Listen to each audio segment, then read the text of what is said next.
Assalamualaikum warahmatullahi wabarakatuh. Perkenalkan, nama saya Mirawati dengan NIM 23103122200048. Video ini dibuat untuk memenuhi tugas ujian akhir semester mata kuliah perilaku keorganisasian. Soal pertama, deskripsikan peran pemimpin dalam mengelola perubahan organisasi. Jawabannya, berikut deskripsi peran pemimpin dalam mengelola perubahan organisasi. Yang pertama, membentuk visi, yaitu pemimpin merumuskan arah perubahan yang jelas dan inspiratif. Yang kedua, komunikasi efektif, yaitu menjelaskan alasan dan manfaat perubahan untuk membangun dukungan. Yang ketiga, menjadi teladan, yaitu pemimpin memberi contoh nyata dalam menerapkan perubahan. Yang keempat, membangun tim dukungan, yaitu membentuk tim inti untuk menggerakkan perubahan secara luas. Yang kelima, mengelola resistensi, yaitu menghadapi penolakan dengan mendengarkan, berdialog, dan melibatkan. Yang keenam, menyediakan sumber daya, yaitu memberi pelatihan dan alat yang dibutuhkan tim untuk sukses. Yang ketujuh, monitoring dan evaluasi, yaitu memantau proses dan melakukan penyesuaian bila perlu. Yang kedelapan, memberi pengakuan, yaitu menghargai kontribusi untuk memotivasi dan memperkuat semangat.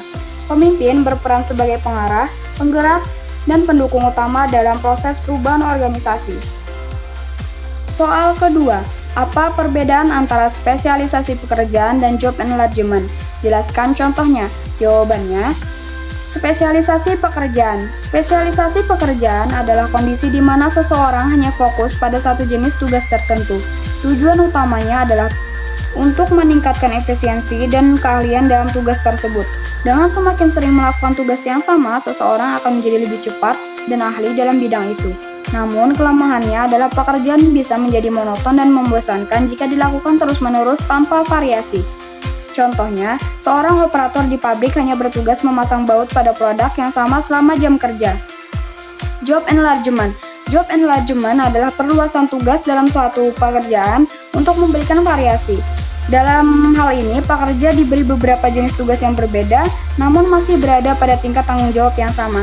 Tujuannya adalah untuk mengurangi kebosanan, meningkatkan kepuasan kerja, dan membuat pekerjaan menjadi lebih menarik.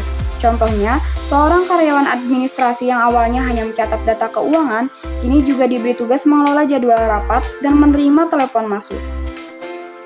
Soal ketiga, apa yang dimaksud dengan organizational values? Jelaskan peranannya dalam budaya organisasi. Jawabannya, organizational values adalah seperangkat nilai atau prinsip yang menjadi pedoman utama dalam bersikap, bertindak, dan mengambil keputusan di dalam organisasi. Nilai-nilai ini mencerminkan keyakinan bersama tentang hal-hal yang dianggap penting oleh organisasi seperti integritas, tanggung jawab, inovasi, atau kerja tim. Sedangkan peranannya dalam budaya organisasi adalah yang pertama, membentuk identitas organisasi, yaitu nilai-nilai membantu membangun karakter dan citra organisasi yang membedakannya dari organisasi lain. Yang kedua, mengatur perilaku dan etika kerja, yaitu nilai menjadi acuan dalam berinteraksi, bekerja sama, dan menyelesaikan konflik di tempat kerja. Yang ketiga, menjadi pedoman pengambilan keputusan, yaitu dalam menghadapi tantangan atau dilema, nilai organisasi memberikan arah agar keputusan tetap selaras dengan visi dan misi. Yang keempat, menguatkan budaya kerja yang konsisten, yaitu ketika seluruh anggota organisasi memahami dan menerapkan nilai yang sama, tercipta budaya kerja yang kohesif dan positif. Yang kelima, mendorong loyalitas dan keterlibatan karyawan, yaitu karyawan yang merasa nilai pribadinya cocok dengan nilai organisasi cenderung lebih loyal, termotivasi, dan merasa memiliki peran penting. Soal keempat, karyawan Bank STU sering mengalami burnout karena pekerjaan yang monoton dan tidak menantang. Bagaimana bank dapat membantu karyawan mengelola burnout ini? Jawabannya, untuk membantu karyawan mengelola burnout akibat pekerjaan yang monoton dan tidak menantang, Bank STU dapat melakukan beberapa langkah berikut. Yang pertama, job enlargement dan job enrichment, yaitu bank dapat memperluas atau memperkaya pekerjaan karyawan. Job enlargement menambahkan variasi tugas, sedangkan job enrichment meningkatkan tantangan dan tanggung jawab. Ini membantu membuat pekerjaan terasa lebih bermakna dan menarik. Contohnya adalah karyawan bagian administrasi bisa diberi kesempatan untuk menangani proyek kecil atau ikut serta dalam tim perbaikan proses kerja.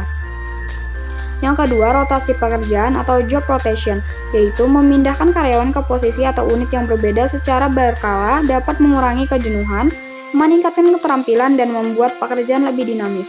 Yang ketiga, pengembangan dan pelatihan, yaitu memberikan pelatihan berkala untuk pengembangan keterampilan baru akan membuat karyawan merasa dihargai dan punya kesempatan berkembang. Ini juga membuka peluang karir yang lebih luas.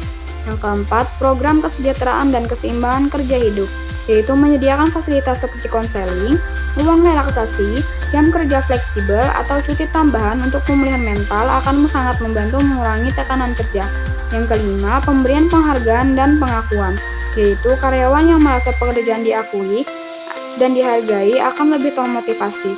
Bank dapat memberikan penghargaan rutin atau sistem apresiasi sederhana untuk pencapaian kerja. Yang keenam, keterlibatan dalam pengambilan keputusan, yaitu libatkan karyawan dalam diskusi tentang perbaikan proses kerja atau inovasi layanan. Ini membuat mereka merasa memiliki peran penting dan menambah rasa tanggung jawab positif. Sekian video dari saya. Wassalamualaikum warahmatullahi wabarakatuh.